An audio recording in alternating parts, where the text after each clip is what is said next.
Good evening, YouTubers. Here we have race 2 on the same day, with Simon finishing a respectable 7th position overall. Some more powerful machinery in this race. Quite an entertaining race. I hope you enjoy it. And I'll speak to you all Sunday at 7. Bye for now. At least on my end, to make sure I have all of the starting drivers in their appropriate places. And then we will be able to get this race underway. But the safety car leading the field round, coming in towards the final corner now, and as soon as the red lights go off, we will be able to get this race underway. Jeff Taylor is doing this race on his own, and there we go, we're pretty much there by way of starting drivers.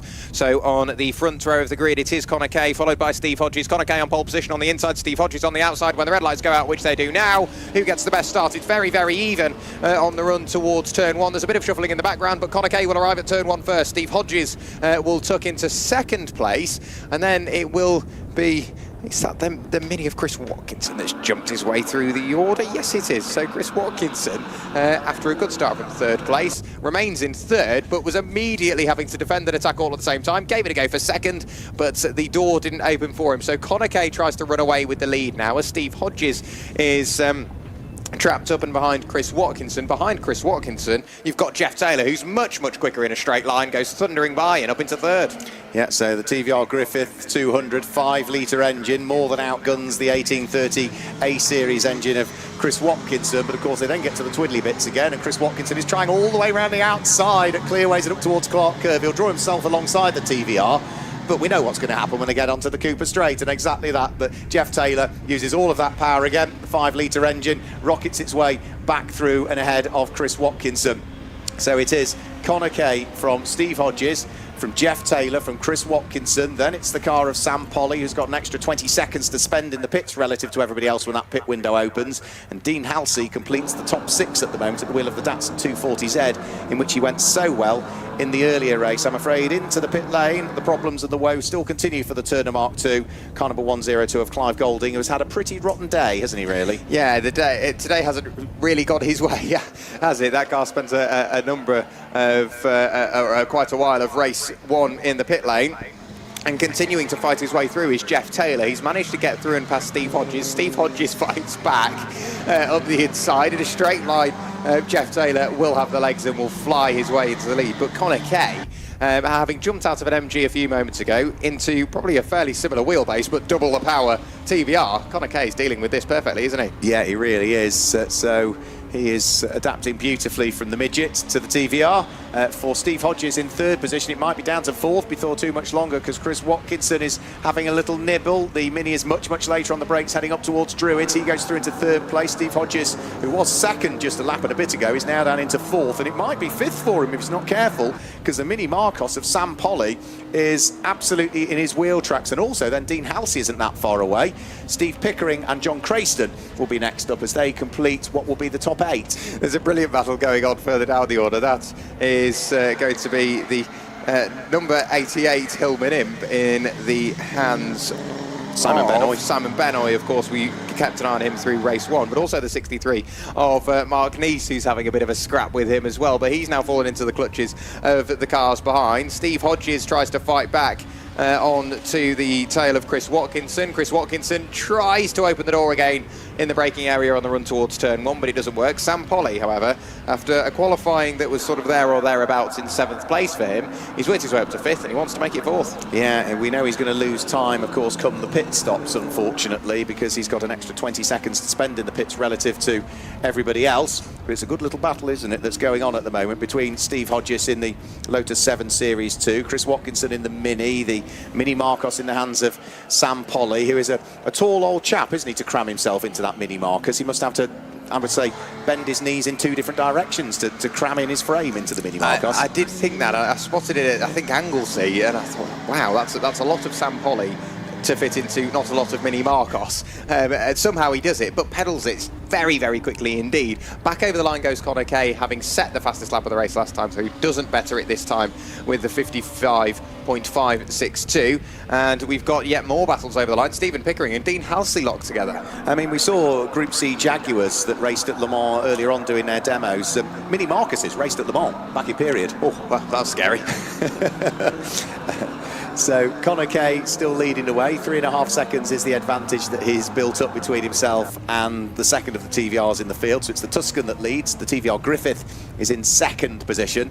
Lotus 7 in third, Mini from Marcos, and then it's Dean Halsey, who's there in 6th place, but if he looks in his mirrors, he's now got the Sunbeam Tiger of Stephen Pickering right with him, and Stephen Pickering, I think, is going to get the inside line. Is he? Now he tries down the Cooper Straight to try and work his way alongside the Datsun 240Z, but Dean Halsey, who finished, what was he, on the podium earlier on, wasn't he, because you chatted to him? In this morning's race, they were spread out by quite a way, but this afternoon's race, they're locked together, aren't they? They are, yeah, absolutely. So Dean Halsey doing a really good job of keeping Stephen Pickering at bay. So considering how well Stephen Pickering went in the race earlier on today, Dean Halsey's having to work overtime, isn't he, to stay ahead? He really is. Stephen Pickering had a little look to the inside, but couldn't force the move. The two BMWs that we've got out there absolutely locked together as well. So it's not David Cornwallis, pardon me, it is going to be Charles Tippett and Claire Norman. It's Claire Norman behind the wheel ahead of Tom Peed. So Tom Peed is having a little luck, but again, just can't quite force that move. We've got the battle of the minis out there as well. Kind of a 63 of Mark Neese. He's fighting away with Lewis Salmons. Well, Lewis Salmon is starting to apply that pressure onto Mark Neese. They can't afford to hang around too much, however, because they've got Stephen Collins just sat behind. Simon Benoy is watching on, because Simon Benoy up the road, he will see Claire Norman defending from Tom Peed. Behind them, you've got Mark Neese fighting with Lewis Salmon. Behind Lewis Salmon, I think you've got the 1-2-3 machine. Yes, you do. And who will be starting that car? We circled it earlier on. That'll be Nick Watling starting that car. So there's some brilliant battles, but that's going from the best part of 8th place right the way down to 14th. Yes, brilliant stuff, isn't it? Brilliant stuff. Dean Halsey did lose out to Stephen Pickering on that lap, so the Sunbeam Tiger, number 6, is now up into 6th position. That little squabble that you were talking about is just threading its way out of Druids and down in towards the braking area for Graham Hill Bend. Mark Neese under pressure and trying to sneak his way at the inside, but deciding against it was Lewis Salmon. So Lewis Salmon sort of floundered a bit there, didn't he, as he worked his way in towards Graham Hill Bend, and that's lost him time now and has now allowed Nick Watling at the wheel of the Turner to try and work his way through. Yeah, he has indeed. By way of the race lead, over the line goes Connor Kay a few moments ago with the fastest lap of the race again, a 55.383.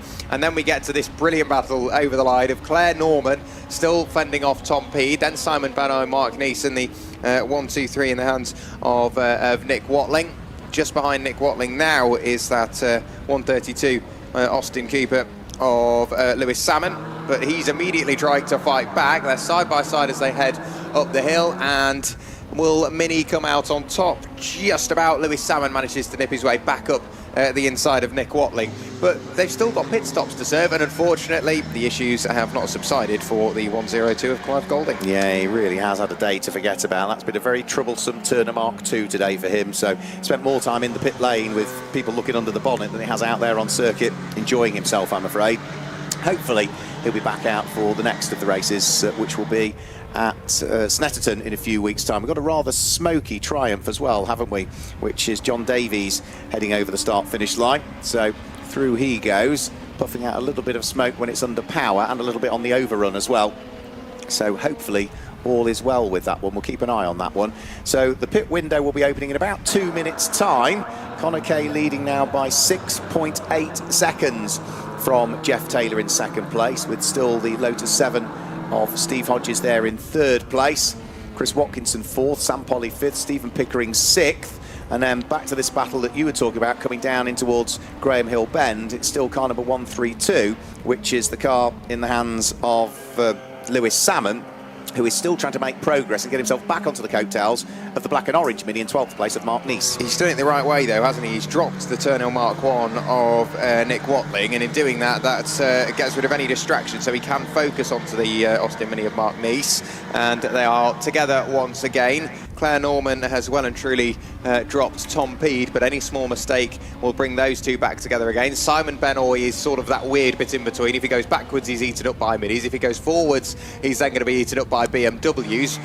But Connor Kay in the lead, 7.7 seconds. It's just that second place that isn't quite settled as of yet. It's just Steve Hodges wants that extra little bit. That's been sort of the motto of today. That extra little bit that somebody wants, they just can't quite get there. Just can't find it, yeah, absolutely. As soon as you sort of almost get there, there's another corner comes up which probably doesn't suit your car, or a straight that comes up that doesn't suit your car, or a back marker that comes up because it's such a short circuit. So it does make it very, very, very difficult. Connor Kay, though, mastering things at the moment. 7.7 seconds to the good, and has now completed 10 laps of the race as he heads up towards Druids. As for that squabble for second and third place, well, they're just heading up towards Druids any second now. Jeff Taylor and Steve Hodges still rooted together, trying to work their way through and past the back markers, which is going to be Michael Didcott's MG B Roadster, and then the next of the back markers that they then need to deal with, I think, is going to be, is that the number 43 car, did I see? That was Steve Hodges. Steve Hodges is the number 43 car, carving his way through. It was one of the midgets that you spotted, but I think that was very much dealt with as soon as they got there. It's 47, Bruce Burrows, wasn't it? Yes, Bruce Burrows, but that's the tricky thing. You see it, but immediately after, just due to the rate of close, they immediately swap around. I think Stephen Pickering is closing in on Sam Polly as well for 5th place. I would have thought so. He seems to have settled in nicely, doesn't he? Over the start-finish line comes the squabble for 2nd place. Jeff Taylor still hanging on to it from the White Lotus 7. Pit window is now open as well, so we might see the first of the pit stoppers in. Sam Polly's in, yep, nice and early. Yep, just as we mentioned, there's something to look out for between Stephen Pickering and Sam Polly. Sam Polly comes in, so we might be able to see Sam Polly. Hopefully he doesn't stop too far underneath our commentary box. We might have a camera that can catch Sam Polly as well. So he comes to a stop, and all probably, what, 6'4", 6'5" of Sam Polly jumps out. He slams the door, gets it back open again, and straight back to getting himself plugged in. Those minis are still sparring, aren't they? They are. It looks as though Lewis Salmon and Mark Neese were together. Mark Neese has got a good run here on the inside line, going up in towards Druids, and he's going to retake the place away from Lewis Salmon, who he'd only just lost it to, and now Nick Wantling had fallen away, hadn't he, at the wheel of that turn. He is absolutely back with them again. So 3 as 1. Lewis Salmon dives back up the inside of Mark Neese. They just about avoid contact with each other. They slow each other up, and from being behind them, he's going to pick off both of them, is he not? Nick Wantling at the wheel of the turn of Mark 1 gains 2 places while the minis were busy fighting away. Brilliant stuff. Nick Wantling, ever the optimist, threw his car up the inside, the outside, tried to find the room, and eventually he did, and passed both the minis in the space of 1 corner. So Lewis Salmon and Mark Neese left without too much to do at the moment, but Mark Neese the lead of the 2 minis. That sounded very squeaky indeed. I don't know whether that was somebody trying to get back going again. Was that a Sam Polly leaving 11s in the leaving the pit lane? I've got a feeling it was, but he's come out just in the middle of that battle we were watching. You know, I was talking about that smoky triumph for Test Saloon. Yes. Black flag for John Davies, so he is going to have to come into the pit lane, and that will be a retirement from the race from him. As over the start-finish line goes our race leader, Connor Kay. 13 laps now completed, 27 3/4 minutes of the race still to go. His lead advantage just keeps ticking up all of the time. 9.2 seconds to the good now from Steve Hodges and Jeff Taylor in 2nd and 3rd places respectively. Good fight also going on for the final place inside the top 6, as Dean Halsey is starting to feel the real pressure now. He has got John Crayston at the wheel of the Lotus, trying to draw himself alongside in a straight line. You'd like to think the Datsun would have more pace, but John Crayston can live with him. He's a lighter car, he can brake later. He goes up the inside at Paddock Hill Bend and takes up the final place inside the top 6. Now Dean Halsey finds himself under pressure from the next car behind, which is Claire Norman, and then Tom Peed behind that. Yeah. So looking at it as well, John Crayston's waited for the exact opportunity to present itself, but it worked into turn 1. Coming out of turn 1, it's swapped around. Dean Halsey now back in front of John Crayston. Claire Norman is there, Tom Peed is there, Simon Benoy is there. So we've got a brilliant battle going from what is 6th place right the way down to 10th at the moment. They're just picking their way through the final couple of corners now. So it's Dean Halsey from Jonathan Crayston, from Claire Norman, from Tom Peed, and Simon Benoy is just off the back of that one. But we saw last time that Datsun 240Z isn't massively advantaged in a straight line. So we've got 3 cars all fighting over the final couple of spots inside that top 6. Yep, so the 3-litre Datsun being chased around by the 1600cc twin-cam Lotus engine. Then you've got the BMW of Claire Norman, followed by the orange BMW of Tom Peed. Simon Benoy trying to wrestle his little rear-engined Hillman Imp around the circuit. So they're all still routed together. More cars diving for the pit lane. Roy Chamberlain has come in at the wheel of the Triumph, and we've got 1 car that has stopped on the exit of Druids, and I'm afraid that is the MG that is started by Matt Domin, has come to a halt with some sort of issue on the exit of Druids, parked up right against the barriers on the left-hand side. Yeah, such a shame for Matt Domin that will play no further part in this race. And I think John Davies has now spotted the flag. Now he's still very, very smoky through the final corner. Connor Kay has dived into the pit lane and he's just speaking to the team, and I'm guessing John Davies didn't spot the black and orange mechanical warning flag, and in doing so, still unfortunately hasn't spotted the black flag on the LED board or displayed by the marshals. Yeah, and code 60 has come out. Right, so code 60 can only come out because of Matt Domin, and on the basis of that we are code 60 in the pit window, I think if I was out there racing, I know what I'd be doing, diving for the pit lane, and that's exactly what Tom Peed has done. So that was perfect timing for his track position, and just coming into the pit lane as the code 60 came out, he can conduct his pit stop whilst we are under these slower controlled conditions, and that's really going to give him a huge advantage over the other BMW that he was doing battle with in the hands of Claire Norman. Yeah, it really will indeed. So into the pit lane we've got yet more callers, and yeah, Tom Peed is going to come out in front of Sam Polly. And that was a quick pit, so he was second quickest of all of the pit stops in the race earlier on today. That was a very quick stop from the BMW. So wait until Stephen Pickering pits. 43.2 seconds from Tom Peed. Is that about the same as earlier on? I thought Stephen Pickering was 44. Yeah, that might have been the fastest pit stop we've seen in swinging 60s today. Let's see if Stephen Pickering can improve in the pit. In the pit lane, we've also got Jeff Taylor. He's handing over to Will Bryant in the Taylor Automotive TVR Griffith. We've got more cars coming in. Go on. No, Jeff Taylor's on his own, actually. He jumped out of the car and got back in. Yeah, he was scheduled to share, but that was an amendment made yesterday.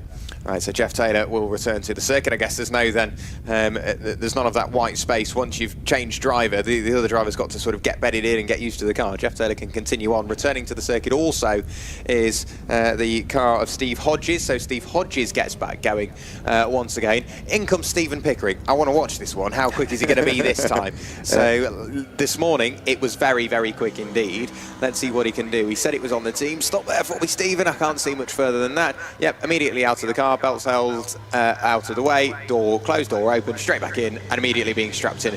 That's a very quick stop from Stephen Pickering, but is it quicker than Tom Peed? Well, he needs to be quicker than 43.282 seconds from Tom Peed. So let's have a quick look. The number 6 car is going to be trundling its way very shortly back down the pit lane. And then we have, once we've rattled through all of these pit stops and the pit window is closed, we can fully run you down through the order. So Stephen Pickering vacates the pit lane, and his clock is still ticking at the moment. No, it's a slower stop from him. It's nearly a full minute now, and he's still not reappeared back out of the pit lane, I'm afraid. No, Chris Watkinson had a rapid stop as well, didn't he? He was in the 40 seconds. Whereabouts? There he is. He's only just going now. So out goes Stephen Pickering. 1 minute and 8 seconds. Yeah, that's a very long stop from Stephen Pickering. That will drop him down the order. Potentially now behind Sam Polly, and the battle we were watching earlier, actually. We may see him behind Simon Benoy, Tom Peed, what will now be Charles Tippett, as we go back under green flag conditions. You know, Connor Kay had built up a reasonable advantage, hasn't he? Yeah. But his pit stop was still 8 seconds slower than we saw from Tom Peed. So I still think we're going to have a good ding-dong battle. Steve Hodges, again, at the wheel of his little Lotus 7. You could argue it's an easier car to hop out of or in. It's not got the complex roll hoops of a Caterham 7, so we'll have to wait and see as to how it all pans out. There's still a couple of cars that haven't pitted. So Nick Watling at the wheel of the Turner, number 123, has not pitted, and Mark Neese at the wheel of the Black Mini, number 163, have not pitted. So arguably, they're going to be the cars that are fighting for the lead at the moment, are they? I'd imagine so. It does surprise me that they haven't pitted. Steve Hodges is out there and classified in the lead. Connor Kay has come out in 4th place. Now we've got a few more cars coming in. That looks like a Turner. And you've just spotted something over the line. No, still not coming in either. That's that Mini of Mark Neese. Yeah, I think he's the only driver that's still circulating that hasn't pitted at this stage, Mark Neese, in the black and orange Mini. So how long has he got? Still another 6.5 minutes to pit, but why would you not pit when you're under full course caution? So Steve Hodges goes through in the lead. Then it is the number 91 over the line in the hands of Jeff Taylor, followed then by the 36 Mini of Chris Watkinson. Where is Connor Kay? Connor Kay is just going through the final corner now. So from the race lead, Connor Kay has got a lot of work to do to try and get not only back onto the podium, but effectively back towards that race lead. How far behind the race leader is he? 23 seconds. 14 seconds behind Chris Watkinson in third. Go on. Yeah, Steve Hodgetts, who has now taken up the lead of the race, his pit stop was 56 seconds in the pits, and you compare that to Connor Kay. Connor Kay's pit stop was 43 seconds in the pits. I'm not quite sure. No. Steve Hodgetts has picked up the lead. No, it's I guess all will be revealed. Now in the pit lane we do have Mark Neese, and he will continue on. Unfortunately, some sort of mechanical issue has gone the way of the, is that the 47 machine? Yes, it is. So yet further issues, I think, for some very late on in the day. I think the reason that Connor Kay has lost the lead of the race compared to Steve Hodges is purely because did they come in just as the Code 60 happened, or did they catch the train and had to stay 3/4 of the lap at the Code 60? That could be the only difference. Yeah, it doesn't. Then, irrespective of pit lane time, it's the time you're out on circuit and the speed in which you were travelling. Yeah. So Connor Kay, 24 seconds now, 14.5 seconds away from the car of Chris Watkinson in the orange and blue Austin Mini. He's got some work to do. Sam Polly's Mini Marcos, every time I see it, it just looks brilliant. It looks really well set up, and Sam knows how to drive that thing, doesn't he? You know, he gets it a little bit sideways, but doesn't scrub too much speed off. Tom Peed is about to overtake Simon Benoy. This will be for position as well for 7th and 8th place. Can the Imp hang on? Yes, it can. Can Tom Peed squeeze his way through and past the back marker, which is going to be Michael Didcott? No, he can't, so he'll have to wait until the exit of Paddock Hill Bend to do so. But up the hill, the Beamer has more speed than the Hillman Imp, but it is still going to be Simon Benoy that hangs on. Dean Halsey coming under a bit of pressure from Stephen Pickering now as well, so we're starting to see that battle reignite for 5th place. And Simon Benoy, he was so late on the brakes, the back of the car dancing around under the heavy braking load. Tim Peed continues to circulate, albeit sat there behind Simon Benoy. Are we going to see a change between Dean Halsey and Stephen Pickering? Maybe in a straight line. Yes, we will. Stephen Pickering gets the car to the inside. He may have to brake slightly earlier, but I think that inside line will become more and more valuable by the time we get towards the end of the race once tyres start to wear away.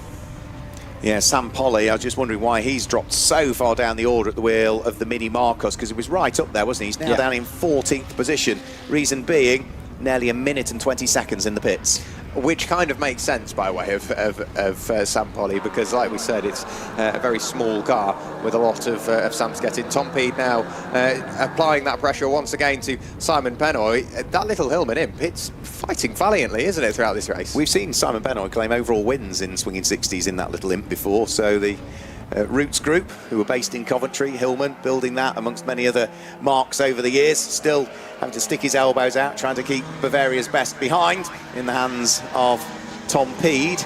And if they start to squabble, of course, they will be losing time to the cars that are just ahead of them, which is going to be Dean Halsey and Stephen Pickering. They're shortly about to go off the lead lap as well, such as the pace of Steve Hodgetts, because there comes the Imp, there comes the orange BMW. Look in the background, you can see the white Lotus 7 of the race leader beginning to close in. Yeah, absolutely flying is Steve Hodges. And then in what is second place, that is the number 91 of Jeff Taylor in that TVR Griffith. He just screams his way over the line now. So too does Charles Tippett. But then we get third place over the line of Chris Watkinson. Connor Kay, whereabouts is he? He's just working his way through the final corner now. So undoubtedly Connor Kay is gaining time on those 2 or 3 cars up the road. But does he have enough time left in the race to make it worth anything? Yeah, I just don't know. 17 minutes still to go. As Tom Peed draws himself alongside Mark Neese to try and hang on to the place. Now, he's trying to attack and defend at the same time, isn't he, here? But Mark Neese is a lap adrift of the rest, but we know his Mini is quick. That Mini is about to go off the lead lap. So let me guide you through the top 10 then, with just over 15 minutes to go. Number 43, Steve Hodgetts leads the way. He's about to complete lap number 23 this time as he comes over the start-finish line. Second place is number 91, the TVR of Jeff Taylor. Third is the Mini, the orange Mini, number 36 of Chris Watkinson, and fourth is 173, early race leader Connor Kay. Fifth is number 6, Stephen Pickering. Sixth place is 240, the Datsun of Dean Halsey. Seventh place is 99, Simon Benoy, but only just. He's got the 8th place number 5 car of Tom Peed behind him. Ninth place is number 34, Charles Tippett in the white BMW, and wrapping up the top 10 is number 67, which is John Crayston at the wheel of his Lotus Elan. So that's the order of the top 10. 16 minutes to go. New fastest lap of the race last time through for the previous race leader before the pit stops, number 173, Connor Kay, 55.294 seconds. The closing rate is enough for him to at least catch Chris Watkinson, maybe even the 91 of Jeff Taylor. It's a slightly different story when it comes to race leader in the number 43 Lotus 7 Series 2 of Steve Hodges. But whether it will happen or not, that all comes down to traffic management. Steve Hodges over the line. Tom Peed has managed to get in front of Simon Benoit, albeit with a 1 second time penalty. That's an odd penalty to receive. I don't know whether that's what you get for maybe leaving the engine running, just something rather minute. We've also got a penalty being applied for Connor Kay, a 1 second time penalty. 5 second time penalty further down for the number 8 of Clive Tong and Vaughan Winter in their BMC Mini Cooper S. So 5 seconds indicates track limits, but a 1 second time penalty. I might need to scrub up on my regulations to figure out exactly how you can get yourself a 1 second time penalty. Yeah, I really don't know. Is it 1 mile an hour over the speed limit done on the speed gun? I don't know. I'd have to swat up on the penalty aspect of the regulations for that one as well. So we're into the final 15 minutes of this race. Still some good little squabbles going on out there. Andrew Hall at the wheel of his Triumph TR6 is running in 16th position overall as things currently stand. He is about to place a further lap on the Michael Didcot MGB Roadster as those two come over the start-finish line. And then if we look further down through the order, the charging car of Connor Kay about to come through. Car number 173, and Connor Kay that time through was a little bit slower than his previous best. 50.6 from him. He is still lapping a little bit quicker than Chris Watkinson, who is at 56.9 last time through. So Connor Kay needs to keep pushing. He's 8.7 seconds behind the third place Mini, but was nearly a lap quicker on that lap. Yeah, so the race continues to wear on. Only 14 minutes now, but Connor Kay, he is closing, isn't he? Undoubtedly. But again, it comes to that different story. Will he catch Steve Hodges? I'm not so sure. Although, looking at it as well, Jeff Taylor has effectively been matching race leading pace, albeit a tiny bit quicker last time through. And we've got a big moment on the run in towards turn 1. That is for Clive Tong. He locked the rear axle on the way in. He did manage to get the moment collected up, but he's kicked gravel dust into the air. The yellow flags have already been withdrawn. I thought it went rather quiet. I think he locked fronts first, and I heard the engine die as the revs locked, and then the rears locked, and he sort of just put the front in, which dragged the rear in, but pulled the front back out again. It was an odd accident, but he's got back going again. Yeah, that'd be Vaughan Winter, because Clive started the car, didn't he? So Vaughan Winter's taken over that one. So he rather got away with that moment there. So Connor Kay, number 173, who started, remember, from pole position, turning his way down through Graham Hill Bend. He is going past Michael Didcot's MGB Roadster, and is still pushing hard to try and close the 7.7 second gap that he's got between himself and Chris Watkinson's Mini up the road. Remember, Connor Kay also has a 1 second penalty hanging over him as well, so he can't just afford to catch the Mini. He's got to catch it, get past it, and be a second ahead of it. So through goes Chris Watkinson in that third place number 36 Mini. Where is Connor Kay now? He was 7.7 seconds back. He is now 6.2 seconds back. He's closing, isn't he? We've said it all race. He might be good for a podium. By way of anything further than that, I don't think will be the case looking at lap times. But the battles we've got elsewhere, it is good to see that Tom Peed and Simon Benoit have come out a little bit, but not quite as much as you'd expect. They're up into the sort of 2 second margin now, but that's still within sort of mistake distance. Charles Tippett is continuing to carve his way through the order as well, post-pit stop. He's still got a bit of work to do over the final 12 minutes of this race, as we're very quickly closing in on the final couple of races of the day. But Steve Hodges goes through and posts again another personal fastest lap of the race, a 55.472, so the lead gap comes out yet more. Over the line goes the 36 of Chris Watkinson, then goes Connor Kay with the fastest lap of the race, Mark. Yeah, absolutely. Number 173, Connor Kay, the pole sitter, the early race leader, down to 4th at the moment, but a 55.256 second lap now means that he is within 5 seconds of catching the Mini of Chris Watkinson. So Chris just turns his way through Graham Hill Bend now. He's got Mark Neese behind him, who lost a chunk of time during the pit stops in that brief Code 60 period that we had. But Conor Kay's doing everything right, isn't he, about trying to catch the car ahead. The other thing that we can also see is that there's a good little battle heading down through Graham Hill Bend, which was Charles Tippett who's got himself embroiled in a battle, not for position, but it's all largely back marker lappery from his car that we saw there. So Conor Kay this time, let's see what he might be able to do. It was 4.967 seconds between himself and Chris Watkinson, who goes through now. There goes Conor Kay. The gap is down to 3.255, and it's another new fastest lap of the race from Conor Kay. 55 seconds exactly, 55.000 seconds. Yeah, anyone who think he's listening to us, just as I said, I don't think he'll get onto the top 2 steps. He's closed that gap down substantially. We'll have to keep an eye on what Chris Watkinson can do. I can't imagine there'll be much defending involved. Mark Neese pulls his car over to the left-hand side to allow Conor Kay to go through. There's now nothing separating Conor Kay from 3rd place and Chris Watkinson in that number 36 orange and blue Mini. They carve their way through the final couple of corners into McLaren clearways and then through Clark Curve. Over the line now goes the number 91 of Jeff Taylor. It's been a fairly quiet race for Steve Hodges post-pit stop. Everything else around him just seems to be blowing up. Yeah, it's gone well, hasn't it? Yeah, he's just kept his nose clean, he's pressed on, he's built a bit of an advantage and hasn't really been troubled by anybody else. So this time through, Conor Kay was, again, 1.6 seconds quicker than Chris Watkinson. And what's the gap between himself and Chris Watkinson? 1.6 seconds. What was I giggling at? The consistency. Last time through, Conor Kay, 55.000. This time through, 55.014. 14 1,000ths of a second is the variation between the most recent lap and his fastest lap of the race. Chris Watkinson now will see the metallic blue TVR getting bigger and bigger and looming large in that rear view mirror. I think accidentally there, Chris Watkinson was afforded blue flags with the approaching Conor Kay. They pick their way through the final corner now and onto the start-finish straight. But Chris Watkinson, lights ablaze, I'm afraid. Conor Kay's coming regardless, isn't he? You said 1.6 seconds gain. By the time they get to the line, it is almost exactly as you expected. 1.6 seconds apart. This time, Conor Kay, later on the brakes, dives his way up through the inside.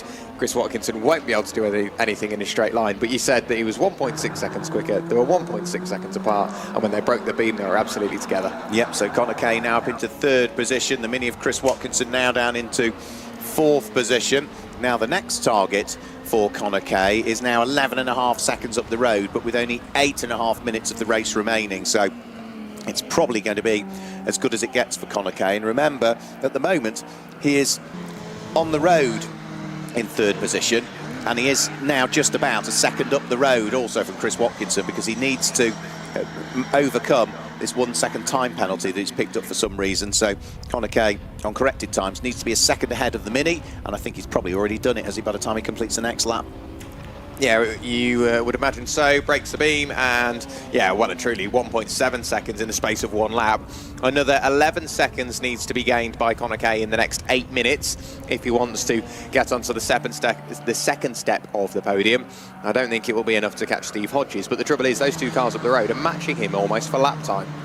So Conor Kay post pit stop was 24 seconds away. He's now only 19 seconds away from the race lead. So it will either be 3rd or 2nd for Conor Kay if he can keep it on the island. Steve Hodges picking his way through the final corner now. He's got Stephen Pickering approaching. I don't know whether those two have just swapped around or Stephen Pickering is trying to unlap himself. I think Stephen Pickering's probably trying to unlap himself, is he? So yeah, Steve Hodges is on to lap number 34. Stephen Pickering goes on to lap number 33. We've got 7 minutes of this race still remaining, and Steve Hodges is going to have a chunk more work to do again before too much long, because there's more traffic again just up the road that he needs to deal with. Say 31 cars having qualified for this race. There was always going to be busy sections of it, and he's just coming up to one. Chris Watkinson, the front left bonnet pin has parted ways with the car. The bonnet is flapping around, and sideways in the middle of the road is Tom Peed, so he's been pushing too hard through turn 1. Annoyingly, at that position for Tom, he's got to put the car in reverse and come back across the racetrack and to try and get that car back into a suitable place. Just going by appropriately is Mark Neese. He sees that coming. Tom Peed gets the car going once again. Very well done, Tom. Looking at it, he bounced through the gravel on the way through Paddock Hill Bend. Fabulous work by the marshals to get the yellow flags out there as quickly as they did.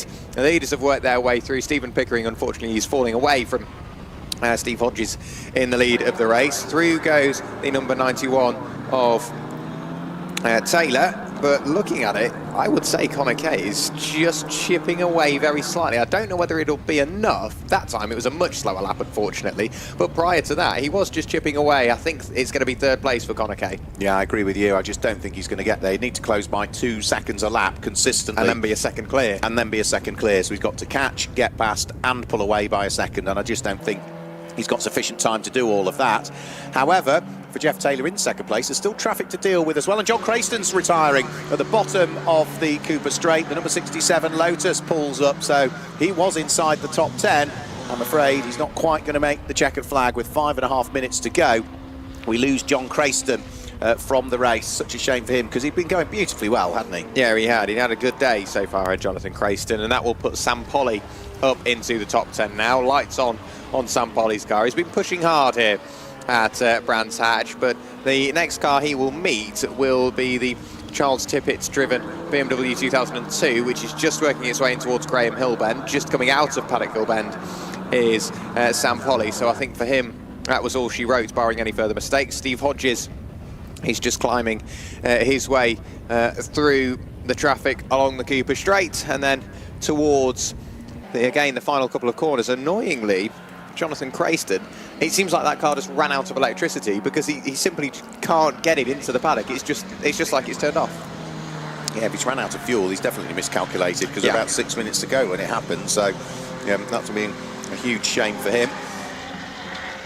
That means that Sam Polly gains another place. He's now inside the top 10 at the wheel of the number 59 Mini Marcos, who again was going beautifully well in the early stages of the race. He hasn't really got anybody that he's trying to close in on either, Sam Polly, because he is about 14 seconds adrift of Charles Tippett at this stage, which would be the next car up the road. So I think that's as good as it's going to get for Sam Polly, who'd be one of the drivers potentially you could have picked out for being a race winner in this one. Yeah, I'm not sure whether Sam Polly's pit stop let him down, or it was the code 60 that maybe just threw him out of position very slightly. But Sam Polly is usually one of those consistent ones that's either on the podium, if not the top step, is Sam. So, but also, I don't think Brands Hatch massively suits his car. The twiddly bits, yes, but the long start-finish straight, I think it's just an insurmountable distance for him to get that Mini Marcos in an appropriate place. But what he is doing is closing down Dean Halsey, albeit a lap down.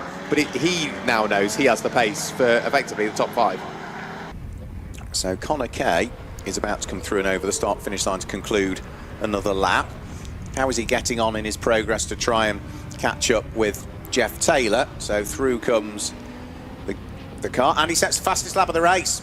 Wow, his best lap previously was a 55-second exactly. He's done a 54.988, so the gap is down to 5.7 seconds, 3 minutes to go. He can't just catch Jeff Taylor, he's got to pass, and he's got to overcome that 1 second time penalty. So yeah. I still don't think he can do it. I don't think he can, but if he does, what a story that will be. Connor Kay continuing to pick his way through traffic, and then on the brakes in towards Graham Hill Bend, just rumbling his way over the curbs, keeping it between the white lights. Sam Polly illuminating everything up the road with his lights ablaze. But for Jeff Taylor, what is he going to do? Will he see Connor Kay getting closer? And the red flags have come out, unfortunately. So that, I can only imagine, is for the car that we've got stationary in the middle of the road up at Druids that hasn't been able to get back going once again. That's, as we have a look, is the TR6? It is the TR6 by the looks of it. Andrew Hall. The TR, is that? Yes, it is. Yeah, Andrew Hall, TR6, yeah. I thought it was the TR250 for a brief moment. Car number 46. Yeah, Andrew Hall, unfortunately. Normally, well, I'm assuming, don't hold me to it, that car started with 4 wheels. Yeah, it's only on 3 now, isn't it? It is. I didn't know whether that was just me, but I assumed it started on 4, but unfortunately, yeah. Yeah, it's lost the wheel coming into the corner, because you can see where he's spun backwards and it's damaged the tarmac, hasn't it? Yeah, so you can only imagine some sort of mechanical failure that has caused that. But with only 2 minutes and 45 remaining, yeah, it's been confirmed the session will not restart. So I'll make my way down to the pit lane. Thank you very much. Yeah, so we'll just await our timekeepers to press whatever buttons they need to do that finish that session, and only then we'll be able to guide you through the results. For that one, we've got our penultimate race of the weekend at Brands Britannia coming up, the Morgan Challenge, and then we'll have our last race, the Berkshire Jaguar Components Jaguar Championship, for which we do need a grid still for that one, so Jack might be able to pick one of those or 2 of those on the way back up. So congratulations to Steve Hodgetts The Lotus 7 wins the race. He holds his handle off as he comes in towards the pit lane area. He was leading by 8.2 seconds at the point at which the red flags came out. Second is going to be Jeff Taylor, and the third, Connor Kay, who was exactly 14 seconds off the lead of the race on the lap prior to the red flags coming out. 14.000 seconds shy of the race leader. So Jeff Taylor there, the number 91 car, the grey rather, TVR Griffith 200, number 91 finishing in. Okay, hope you enjoyed watching that little video there. Very respectable 7th position for Simon. I look forward to seeing you all Sunday at 7. Bye for now.